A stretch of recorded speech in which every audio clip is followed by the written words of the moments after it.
Vamos a ir ingresando al pensamiento de Heráclito y de Parménides. Y hay un temita, esto es simplemente un temita que abarca eh, las preocupaciones que tienen tanto Parménides como las que tiene este Heráclito, que es el problema de, ya habíamos visto el problema del ser o el tema del ser, ¿verdad? Que el ser es todo lo que hay, son las cosas, que podemos pensarlo como el ser en su absoluta totalidad, como una única cosa que abarca absolutamente todo lo que existe, o lo podemos ver en la pluralidad de todos los seres que existen, ¿verdad?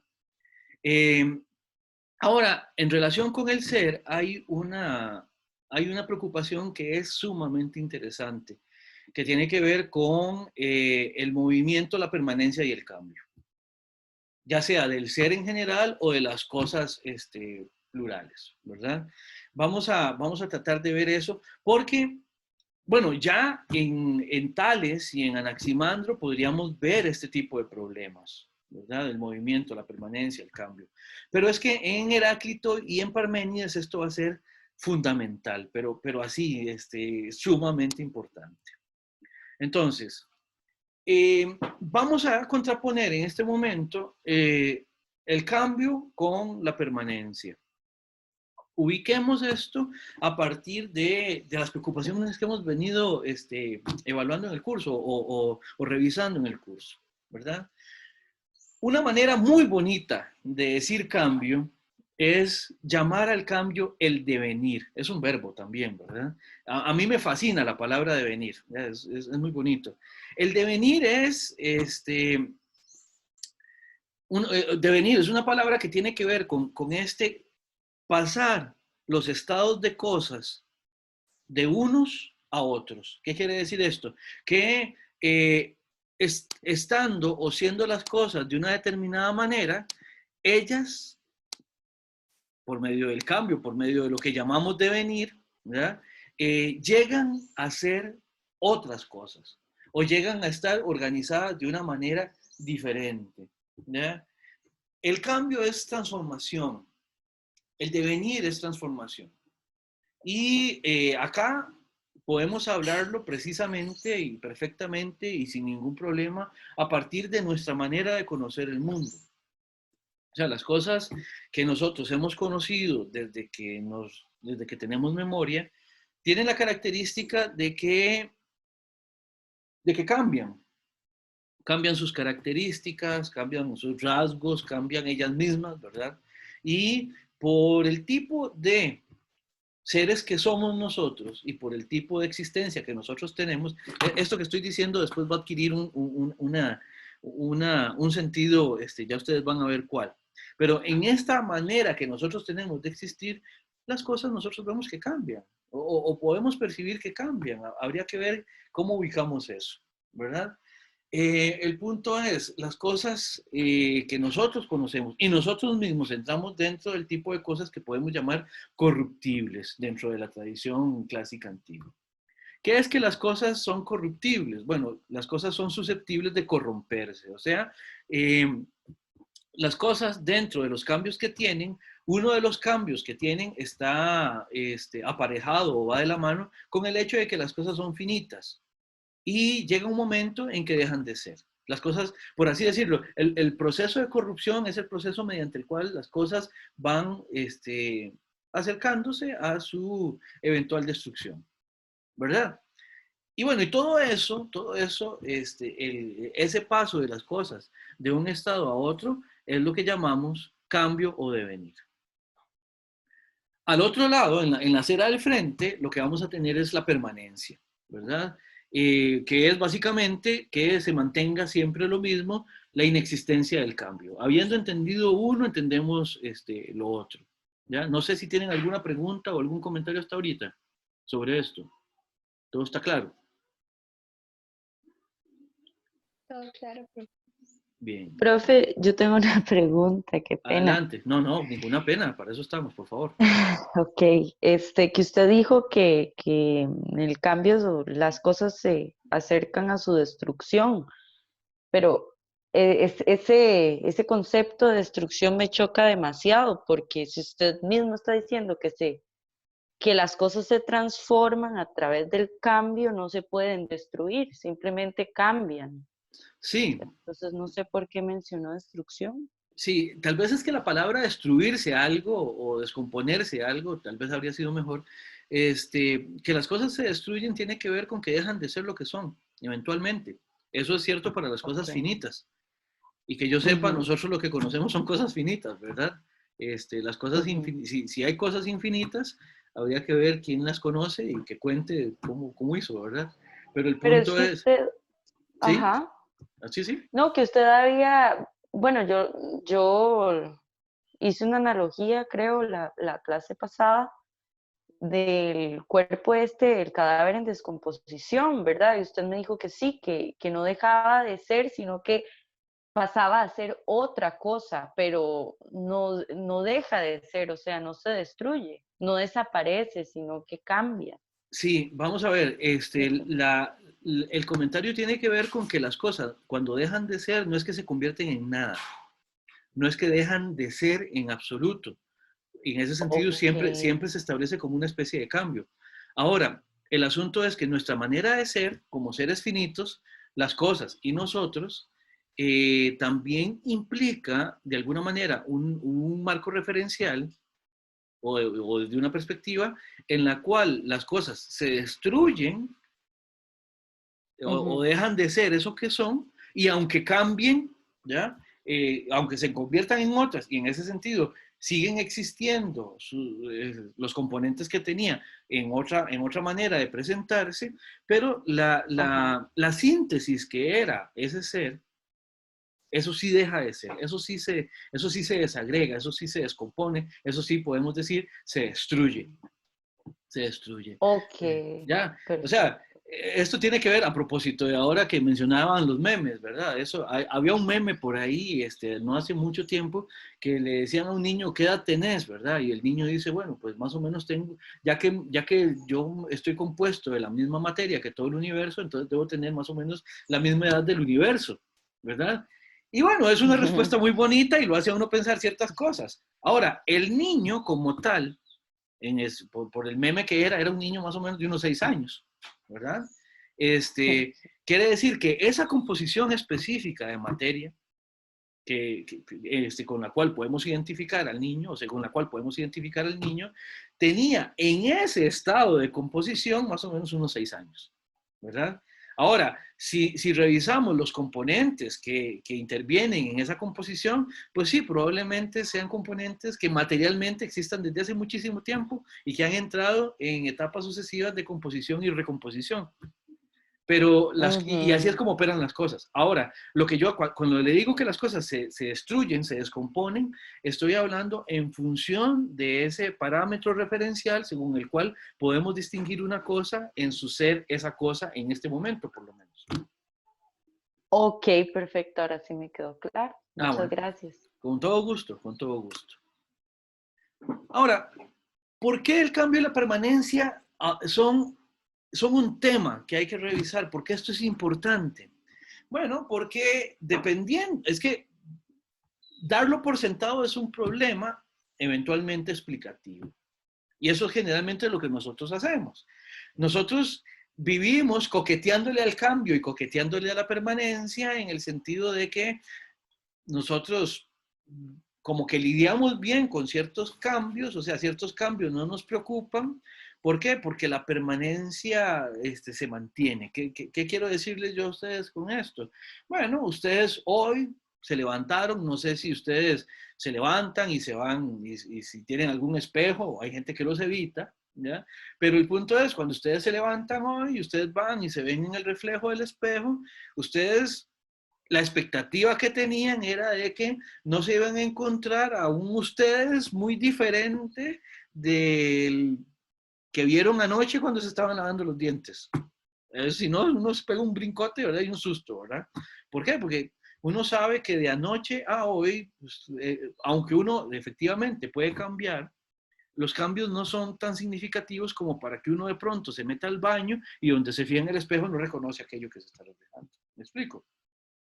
Entonces, uno ahí entiende que hay cierta permanencia, pero también sabe que hay cierto cambio. De pronto, cuando uno se ve en la mañana en el espejo, de pronto uno se encuentra una cana que no tenía hace un tiempo. Y uno dice, ah, mira, ya me salió la primera cana aquí en la barbilla. ¿Ya? Mira, esta espinilla no la tenía hace 2 meses. ¿Ya? Cosas por el estilo. Entonces, nosotros como que lidiamos bien con el cambio y la permanencia, pero cuando uno se pregunta un poco más allá por el cambio y la permanencia, surgen preguntas interesantes. Por ejemplo, ¿cómo puede conocerse el cambio o la permanencia? Porque si existe el cambio, ¿cómo puedo conocer lo permanente? O si lo que existe es la permanencia, entonces, ¿qué significa que pueda conocer el cambio? O la pregunta es, ¿pueden conocerse la permanencia o el cambio? Pueden conocerse, ¿verdad? Y para la filosofía antigua, esto también trazó una reflexión importante. ¿Por qué? Porque una de las cosas que se quería hacer entonces era tener un conocimiento adecuado de las cosas del mundo.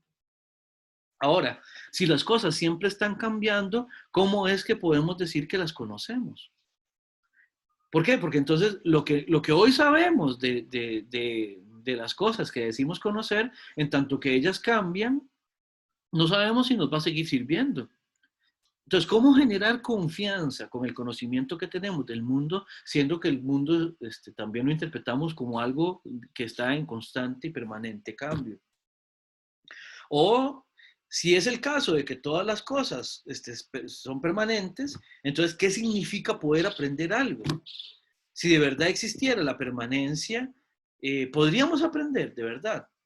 Porque cuando aprendemos, de alguna manera, ya dejamos, al adquirir conocimiento, nosotros empezamos a ser diferentes a lo que éramos. ¿Ya? No es lo mismo para uno saber leer que no saber leer. Eso establece un cambio. Ahora, si lo que existe es solamente la permanencia, entonces, ¿cómo podemos lidiar con este tipo de cosas? ¿Se entienden los problemas? ¿Alguna pregunta o comentario? Si no, entonces podríamos definir 2 tipos de cambio que van a ser importantes para el curso. No son los 2 únicos tipos de cambio que uno podría tematizar, pero son los que nos interesan para el curso. El primero va a ser el cambio cuantitativo. El cambio cuantitativo es el cambio que se da en las cosas con la siguiente característica. Lo que cambian son los rasgos de la cosa, pero no la cosa. Aquí me animé, van a disculpar el narcisismo, pero me animé a poner fotos de Sanchitos. ¿Ya? Ustedes ahí pueden ver 3 estadios de Sanchitos. Esta primera foto es de hace muchos años, eso es el Parque de Cartago. ¿Ya? Pues cerca de la Basílica, más bien. ¿Ya?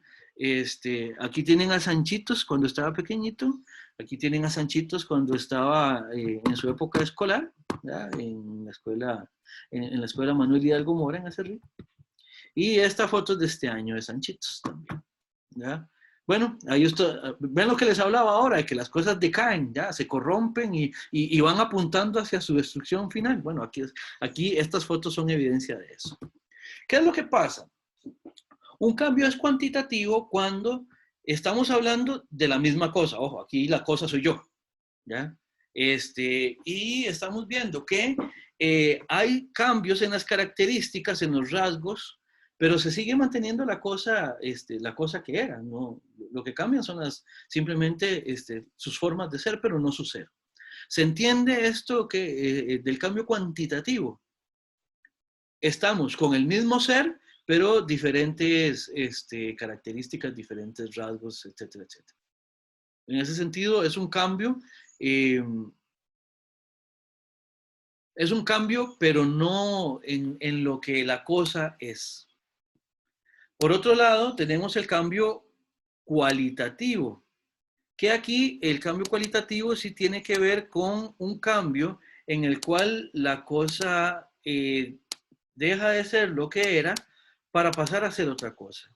Acá, en este lado tenemos un árbol, ¿ya? Y una vez que ese árbol pueda procesarse, por ejemplo, a partir de sus cambios, la madera del árbol se convierte en un material de construcción y en este caso se hace con él un instrumento musical. Bueno, aquí hay una trampa. el árbol, que la foto y la guitarra obviamente pues no coinciden, es simplemente una cuestión, para hacer el ejemplo. Además, esto es un árbol de cedro y la madera de la guitarra es mayoritariamente cristóbal. Pero no importa, ¿verdad? Lo que estamos hablando es que igual con algo como un ser, después generamos otro ser. Dígame.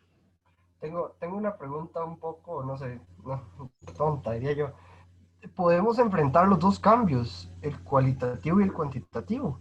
Cuando morimos, no sufrimos un cambio cualitativo cuando se descompone el cuerpo y todo eso. Sí, efectivamente. Ok. Pero la diferencia es que una vez que estamos hablando de cambio cualitativo, como ya lo que estamos hablando es de un ser completamente diferente, no tiene mucho sentido seguir rastreando los rasgos que tenía la cosa anteriormente. ¿Por qué? Porque ya no estamos hablando de la misma cosa. En cambio, en el cambio cuantitativo, estamos hablando de que la misma cosa se mantiene en el tiempo. Entonces, sí, efectivamente, cuando hay un cambio cualitativo, necesariamente también hay cambios cuantitativos, pero es irrelevante pensar en que son cambios cuantitativos. ¿Por qué? Porque los cambios cuantitativos nos sirven para dar cuenta de cómo es que devienen las cosas sin que ellas pasen a ser otras. Aquí tenemos cambios de características, como estábamos diciendo en la definición anterior, pero esos cambios de características también están aparejadas con un cambio del ser en sí. Ven, aquí usted no dice que aquí hay un árbol. Es más, usted aquí puede decir que hay madera, pero como material en el que se construyó esto. Hay una diferencia entre que esto sea una guitarra a que sea madera, por ejemplo. Entonces, ve, sí, ciertamente los dos cambios pueden darse, pero para poder diferenciar entre un cambio y otro en este sentido, ese punto de referencia de si cambia o no la cosa de la que estamos hablando es crucial para poder entender ahorita el cambio como nos interesa entenderlo. ¿Se entiende? Sí, gracias. Perfecto. ¿Alguna pregunta con esto del cambio? Profe, Adelante, por favor. profe, soy Diana, disculpe, es que estoy conectada desde otra computadora, por eso Ok, hice como... perfecto. Perfecto, Diana. Podríamos pensar en esto del cambio y la permanencia dependiendo o sea, del tiempo en que cada uno de estos suceda, con esto que usted explicaba del estudio de cada uno. Por ejemplo, podemos estudiar la permanencia de algo dependiendo de cuánto dure esa permanencia o algo en cuestión. Sí, ahora, el asunto es, el problema del tiempo y de la permanencia es que en términos completamente absolutos, ¿ya? Cuando nosotros decimos que algo permanece en un tiempo determinado, ya solamente decir que algo permanece en un tiempo determinado, estamos hablando de una permanencia que es meramente relativa. ¿Por qué? Porque si estamos diciendo de que hay un transcurrir de tiempo en el cual esa cosa permanece, realmente ahí hay un cambio. Tan siquiera que pasemos de un momento a otro momento, ya eso es un cambio, ¿verdad? Entonces, la permanencia en última instancia, si nos comprometemos con que lo que existe es realmente solamente permanencia, entonces ni siquiera podríamos hablar de cambios temporales. Por lo tanto, la permanencia es algo que se da sin cambio alguno y el tiempo es algo que existe solo dentro de esquemas donde existe cambio. No sé si me expliqué bien, Diana, si no, Sí, profe. Muchísimas gracias. con muchísimo gusto. ¿Alguna otra pregunta o comentario de esto? Si no, pues, Profe, adelante. entonces el tiempo es un agente que ayuda al cambio, ¿no? El tiempo, vamos a ver, es precisamente porque nosotros podemos entender lo que es el tiempo que podemos hablar de cambio de movimiento, del devenir. Si no hubiera, vamos a ver, o mejor dicho, solo hay tiempo ahí donde hay cambio y devenir. Si estamos hablando de una eternidad completamente inmutable, pues ahí no tiene sentido hablar de temporalidad. La temporalidad tiene que ver con modos de existencia. Es un poco complicado de hacer esta diferencia. Vamos a ver cómo me va, porque a veces cuando trato de explicar estas cosas me enredo un poco. Pero el punto es, podríamos pensar la eternidad o la permanencia, digamos, de las cosas. Pensemos la eternidad, digamos, como algo que puede existir o bien fuera del tiempo o dentro del tiempo. La eternidad por fuera del tiempo es la eternidad completamente absoluta, de la absoluta permanencia.